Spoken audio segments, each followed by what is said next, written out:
Good morning. So we're we're a little over a weekend now. We're ending or coming to the end of the first unit, and so I wanted to make a quick little video here, just to give you a little progress on the first week, and specifically some of the grading aspects, and then talk about your assignment, the big assignment over this weekend. We'll actually start with that because I've had a couple of emails, and I apologize. I got back later last night than what I intended. My family and I were driving back from North Carolina, where we were on vacation visiting my in-laws. Um, there was one more thing that I needed to do on my end before the test was available. So that test opened up. It was supposed to open up at 7 a.m. this morning. I guess technically it opened up about 15 minutes ago. So it opened up at 10 a.m. Once I had completed the step that I needed to complete this morning. And I apologize again, running a little late this morning, getting a later start than what I anticipated. But you will have all day today, all day Saturday, all day Sunday, in order to get that it's a 40 or 50 question multiple choice test. I think you get a 2 hour time limit. And then it'll tell you that your time is up at 2 hours. And then I think 10 minutes after that, so there's like a little 10-minute grace period. 10 minutes after that, it should shut off, and that's the end of it. So just be aware. Don't start it and then wander off.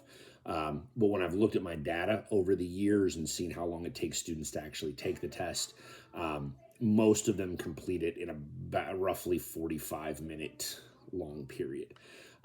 You will need to make sure that you have the Lockdown browser downloaded. That is a requirement for the test, and I would advise you to try to get that done today.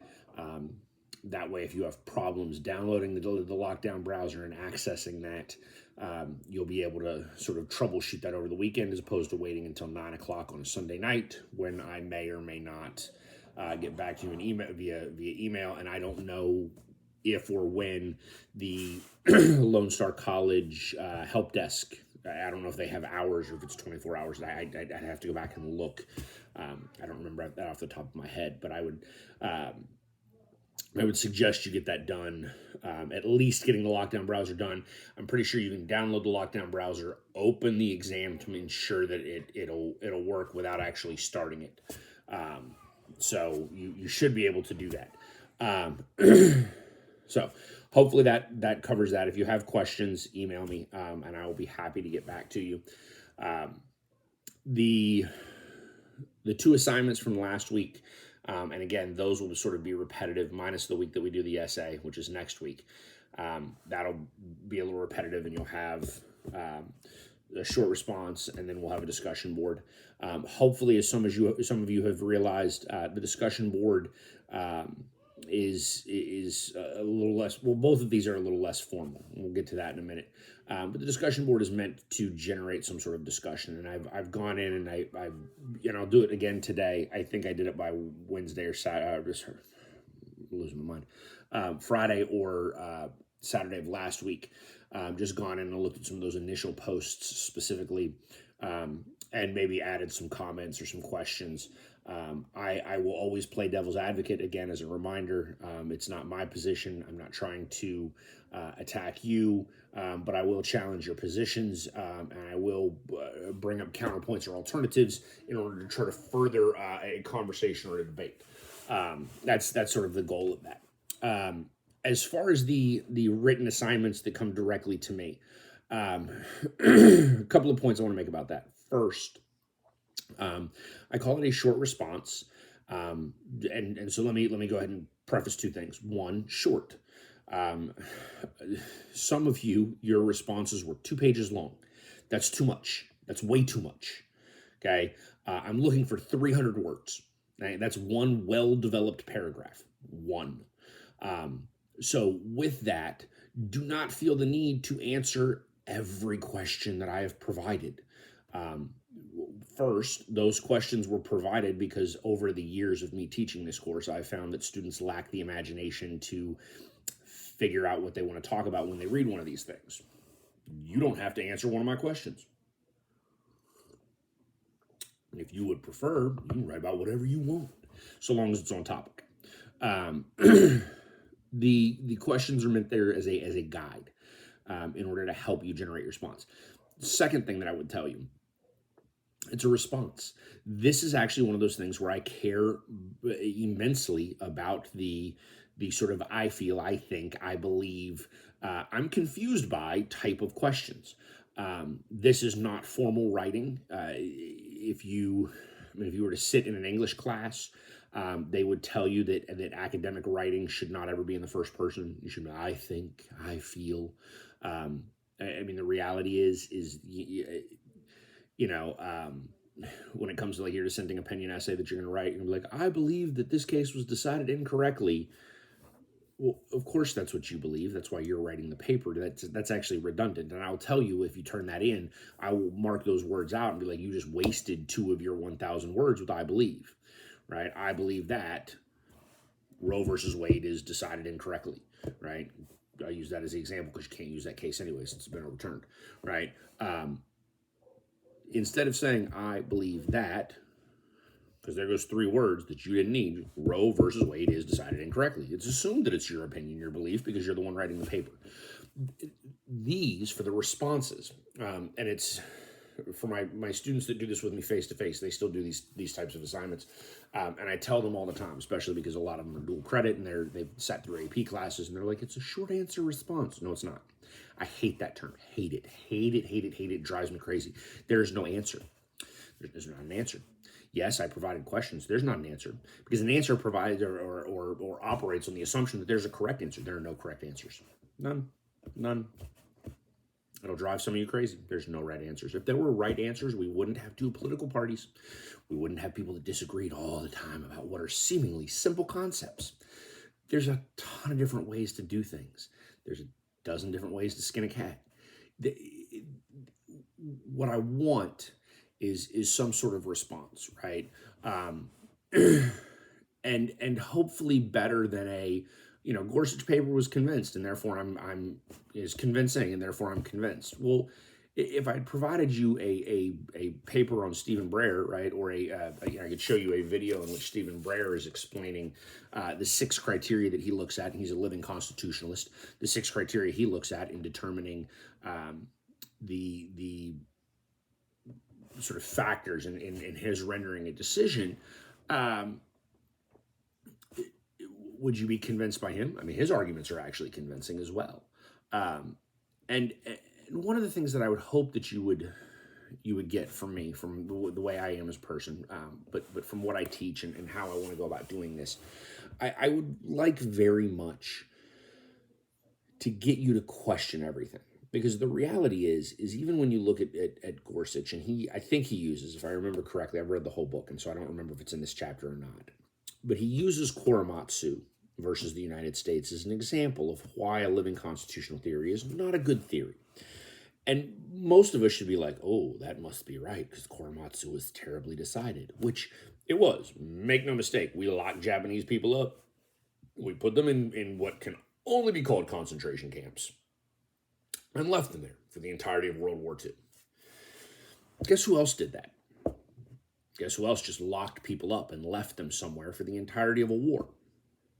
Abraham Lincoln during the Civil War. And the Supreme Court said that was okay.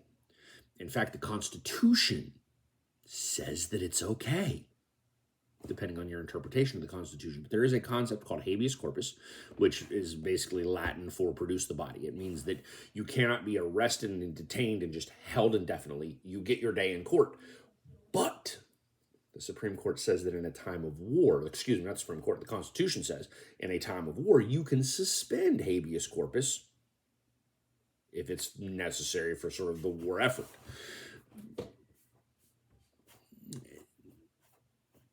Was it necessary for the war effort? I mean, we would all argue no today. But with the limited amount of information that you had in 1941, 42, could you be certain of that?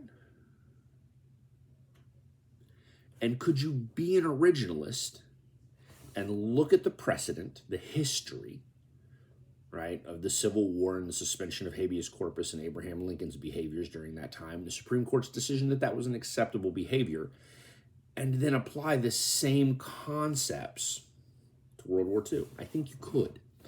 I'm not arguing that it's the correct course of action, but I think an actual originalist, could argue that that's an acceptable behavior, acceptable response.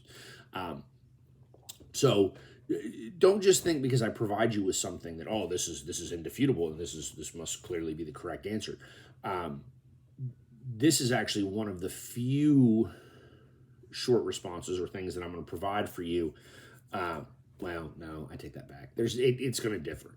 Some of them are, I'll be honest with you, I do try more often than not to provide you with both sides of an argument. I'll be honest, this one for originalism and living constitutional theory, I felt like it's too much to try to give you both sides in enough detail for you to understand them, because it's wildly complex.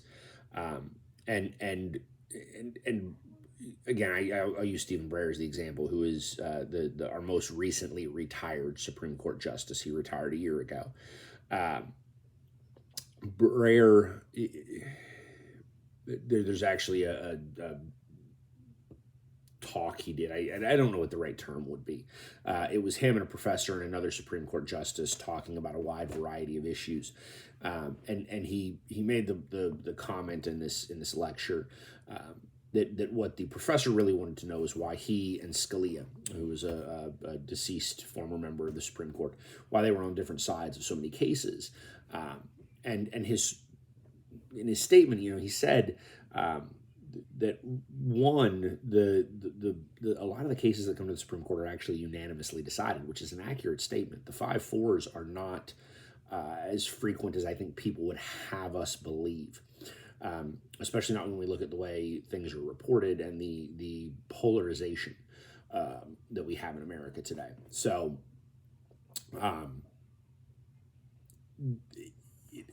I could have given you some of his work as well, but I think it would have been too much at that point. So if you did do your first short response with the assumption of, well, Professor Baker gave me this, and therefore Professor Baker must agree with it, and therefore I'm going to say it was convincing, don't do that. That's one. The great thing about these is I'm asking for your opinion on things. And you and I can have varying opinions. We can have differing opinions. We have conflicting opinions, but it doesn't mean that your opinion is wrong. This is one of those great things that if you're a nerd for words, which I may be at this point in my life, I don't know. But there's a concept called inferencing, right? And the great thing about an inference is it can never be wrong. It can't. Go and argue with your English teacher. You cannot infer incorrectly, because inference is based upon how you perceived something. Well, that's how you perceived it. Therefore, it must be the correct inference, even if it is not what was implied. Implied is what the speaker tried to get you to understand. Inferring is what you believed based off of what you heard. But therefore, you could miss what the implication was, but you can't miss the inference. Right? Much of what I'm asking here is the inference. I'm asking you for your opinion on things. Do you think that, what Gorsuch calls the dead hand is valid? Do you think that, that the Constitution needs to be interpreted in an originalist language? Do you think that it needs to be a living constitutional theory? Do you think that all of this is much ado about nothing, because the reality is precedent is for the most part one of the predominant aspects of judicial review as it is, regardless of what your ideology is. So when it comes to those short responses, and this is a very long diatribe, and I'm sorry because this is no longer a short video. I apologize. Sometimes I get long-winded. But my point here with all of this is the short responses should be way shorter than what I just spoke for. But I want your opinion. That's the thing. Now, when we get to the essay is obviously it's your opinion as well. but it needs to be written in a formal manner. This can be very, very informal. This is, I believe, I think, it's my opinion that, and again, just so you understand, you can ask questions in there. And I've had students before that ask questions and I won't even answer them. It's an excellent question. People smarter than I ought to look at that question and try to figure it out. So understand that there's a whole lot that you can do with that. But moving forward, I would tell you, one, shorten them a little bit, especially for some of you that were on to 2 pages. Oh, next thing, please single space. Please single space. It just saves me time. It's actually easier for me. I am not so old and blind at this point in my life that I need that extra line in between lines. I'm not handwriting comments on them. I don't need that gap. That's the reason that gap used to exist academically, so that professors could write comments in between the lines. In this digital age, I just put a sticky note on everything and we move on. So please single space. It makes it easier for me to see and read. All right. I think that's it. Again, continue to email me. Generally pretty quick at getting back to emails. I will be in Texas for the remainder of this course. So there will be no more travel for me. So I won't be away at any given time.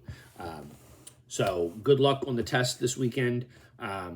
And I will continue to try to turn your work around and get it graded as quickly as possible. Thanks.